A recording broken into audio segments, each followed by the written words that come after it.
Hello all, ఇవాళ మనం కాకరకాయ వేపుడు ఎలా చేసుకోవాలో చూద్దాం. చాలామందికి కాకరకాయ అంటే ఇష్టం ఉండదు, కానీ ఈ స్టైల్లో చేసుకోండి, మీకు తప్పకుండా నచ్చుతుంది. చాలా చాలా సింపుల్ ప్రాసెస్ కూడా. సో దీనికైతే మనం ముందు కాకరకాయ తీసుకొని ఇలా మొత్తం చెక్కు తీసేసుకోవాలి.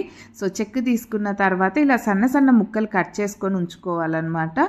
ఈ కాకరకాయ చేదు అస్సలు వద్దు అనుకుంటే పూర్తిగా చెక్కు తీసేసుకోండి, లేదంటే కొంచెం తీసుకున్నా సరిపోతుంది. ప్యాన్లో ఆయిల్ వేసుకోవాలి, కొంచెం ఆయిల్ ఎక్కువే పడుతుంది.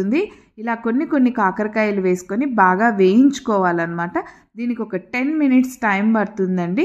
బాగా అన్ని కాకరకాయలు ఇలా వేయించుకొని పక్కకు తీసి పెట్టుకుంటూ అన్నీ వేయించేసి పెట్టుకున్న తర్వాత లాస్ట్లో కాకరకాయలు అన్నీ వేసేసి తర్వాత ఇందులో ఇప్పుడు మనం తెల్లవాయి కారం వేస్తామన్నమాట. ఇవి తెల్లవాయలు, ఎండు కొబ్బరి, ఉప్పు, కారంతో చేసి పెట్టుకుంటాం. అన్ని వేపుళ్ళల్లోకి ఈ పొడి చాలా బాగుంటుంది. సో ఆ పొడి వేసేసుకొని మనం నూనె అంతా అబ్జర్వ్ అయ్యి మొత్తం పొడి పొడిగా అయ్యేంత వరకు కాకరకాయ మొత్తం బాగా వేయించుకోవాలి. అంతే, మన కాకరకాయ రెడీ అయిపోయింది. ఇది బయట ఉంటే 1 week నిల్వ ఉంటుందండి. ఫ్రిడ్జ్లో అయితే నెల రోజుల పైనే నిల్వ ఉంటుంది. ఇలా ముద్దపప్పు కాంబినేషన్లోకి సూపర్, చపాతీలోకి సూపర్, అన్నిట్లోకి చాలా బాగుంటుంది. మీరు ట్రై చేయండి.